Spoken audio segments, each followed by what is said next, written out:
2 weeks later, Father Matthew came in great agitation to the abbot's house. "Father, Brother Thomas has gone."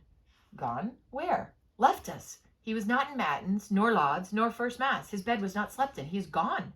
Nobody knows where he is." "Where's Brother Francis?" "Brother Francis? In the scriptorium, I think. Brother Mark wouldn't keep him with the bees once he could have Brother Dennis back." "Send him to me." "Father, I've asked all the novices. None of them have any idea." "Send him to me."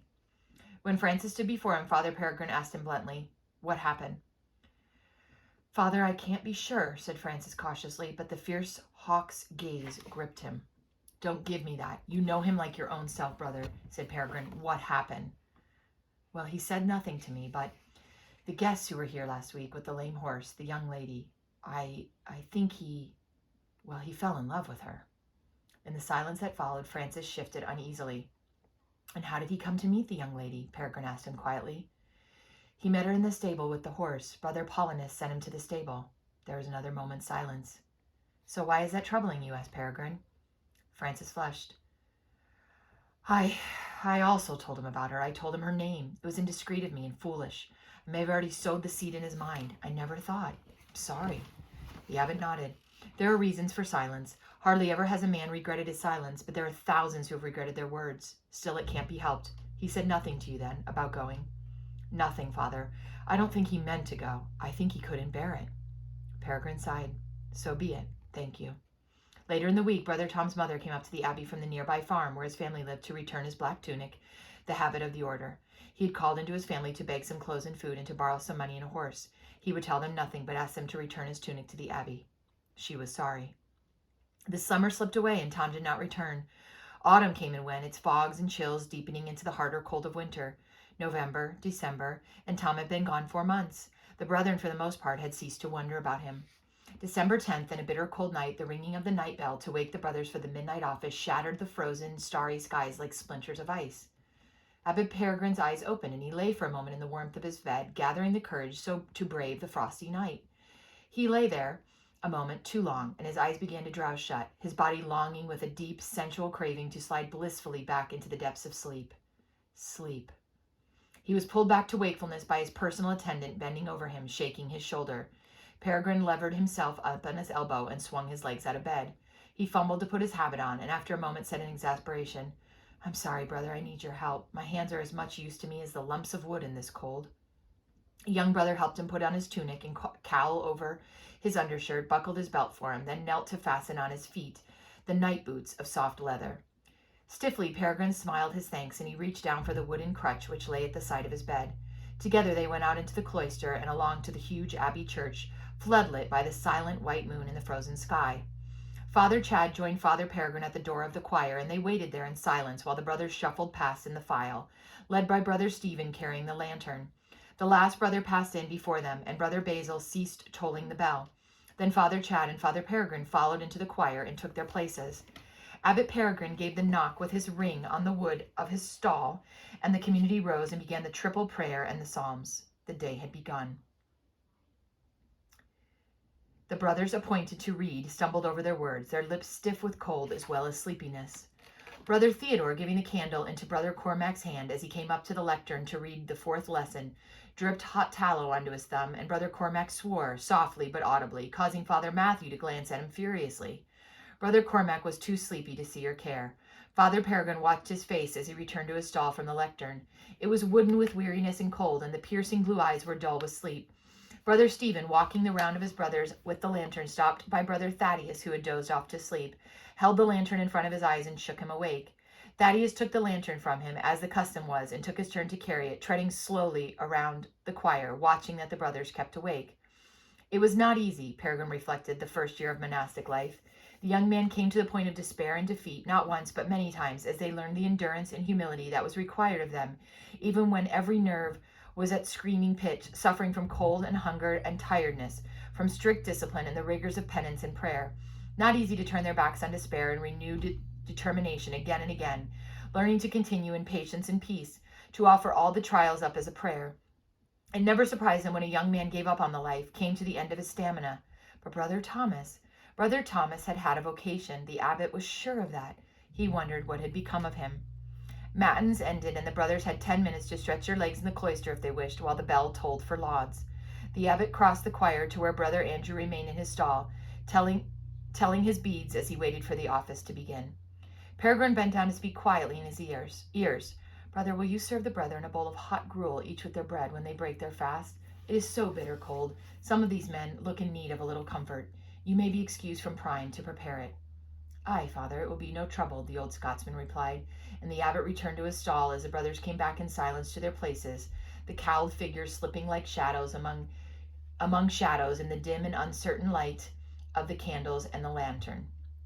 When lauds was over, the community went back to bed for the few hours left until daybreak and the office of prime.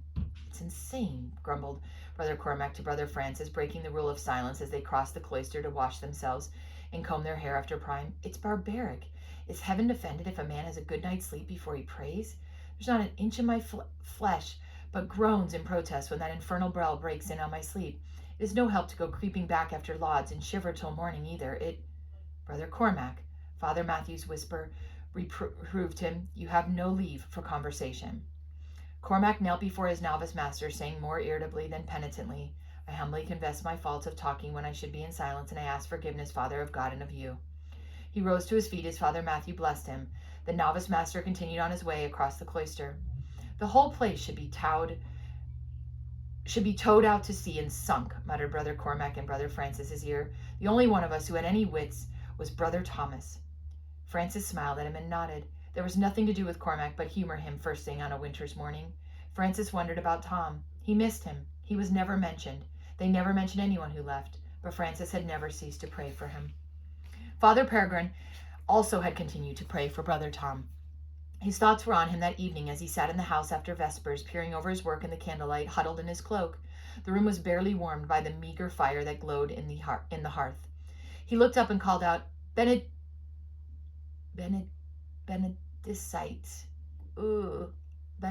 It means welcome. I'll just say welcome, in response to the hesitant knock at his door, and Tom came in and stood before him. His body was tense and his face gray with cold and weariness. There was a shadow in his eyes that was new. The abbot looked at him and observed the pinched look that came from cold and tiredness. He also read and understood the shadow in Tom's eyes. Disillusionment, heartache, sorrow. He'd seen it often enough in this room. He met Tom's gaze steadily, and in the quietness between them, a little of the tension eased out of the young man. Tom bit his lip. He stepped forward, and his hands gripped the edge of the great oak table. Can I come home? He asked huskily into the silence. Sit down, said Peregrine, and tell me about it. I've waited for you long enough. Outside, the drifting feathers of snow began to fall. Tom sat down wearily on the stool by the abbot's table. He had a long ride behind him and a fair walk up from his parents' farm, whence he had come on foot after he had returned their horse. I've broken my vows, he said sadly. Did you find your Lynette? Tom nodded. Lynette, little bird. Yes, I found her. It was a long ride and then a long search, but I found her. He sat with his head bowed, utterly dejected, until the room seemed to fill with hopelessness.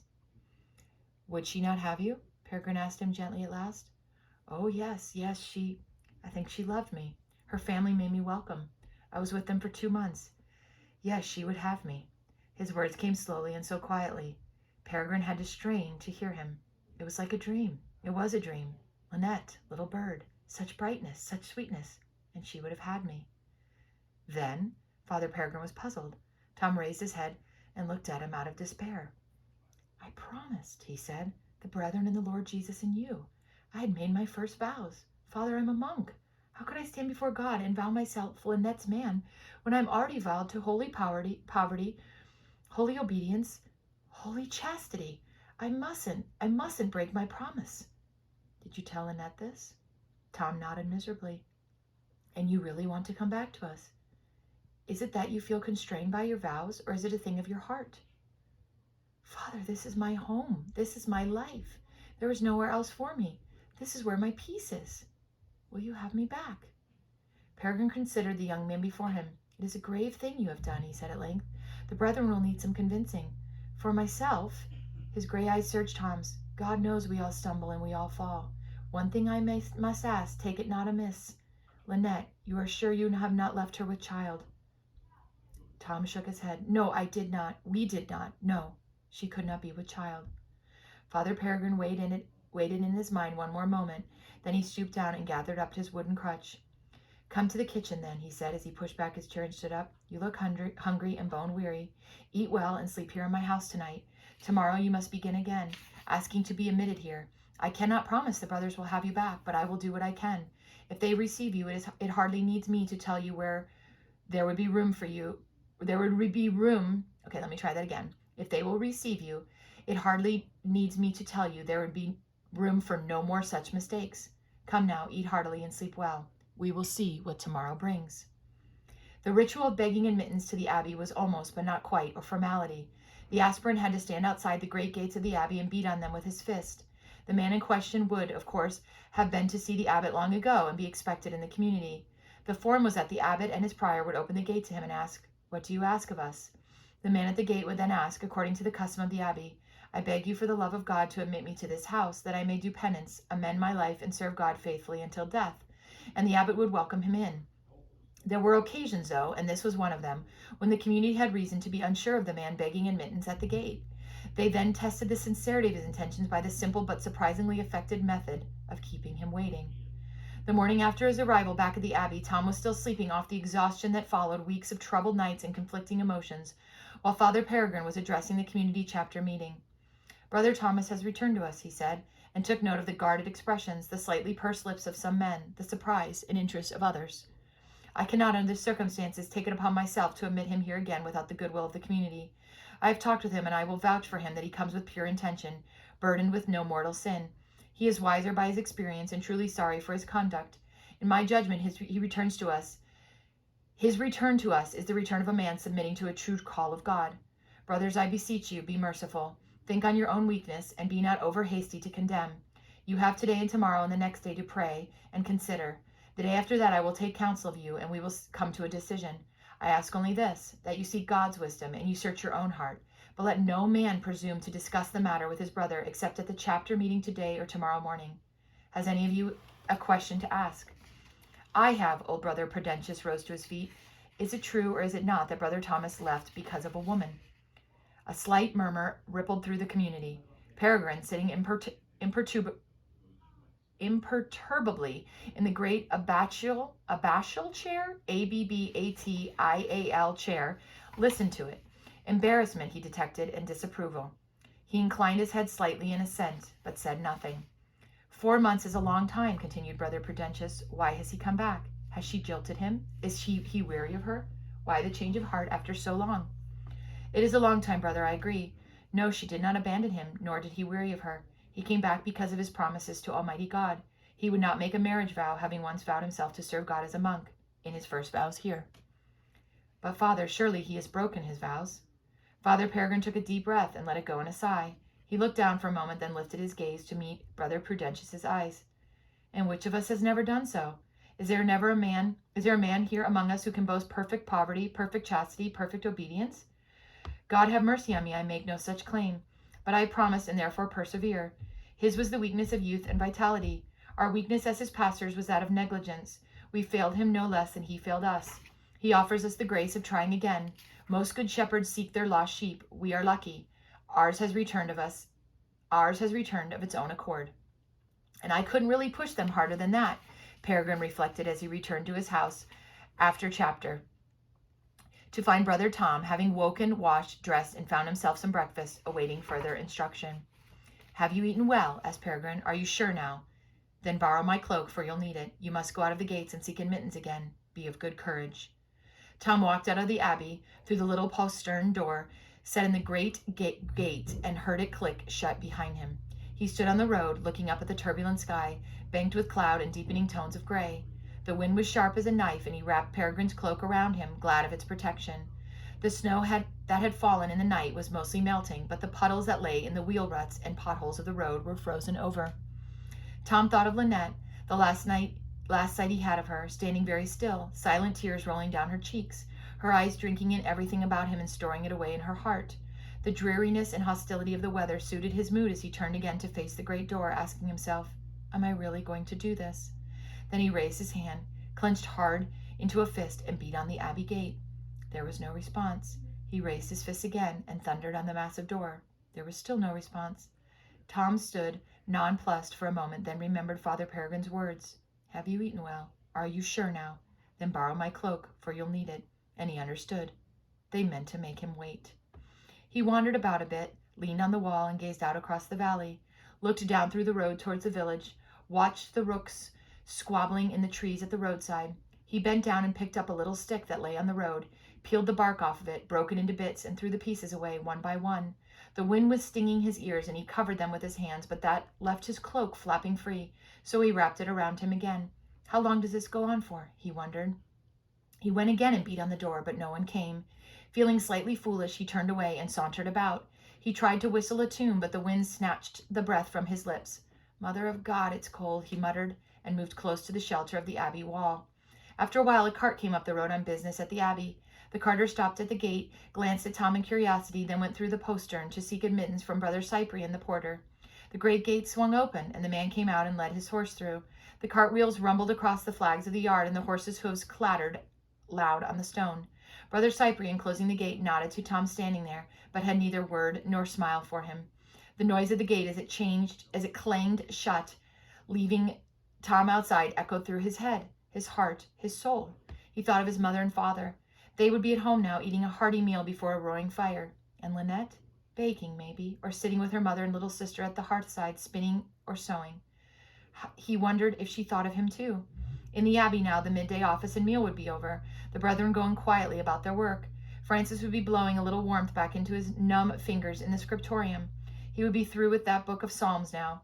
Tom wondered how much of the illumination of it Brother Francis had accomplished himself, and how much Brother Clement had rejected in favor of Brother Theodore's superior artistry. He could imagine Brother Clement's face frowning in irritation as he perused the book.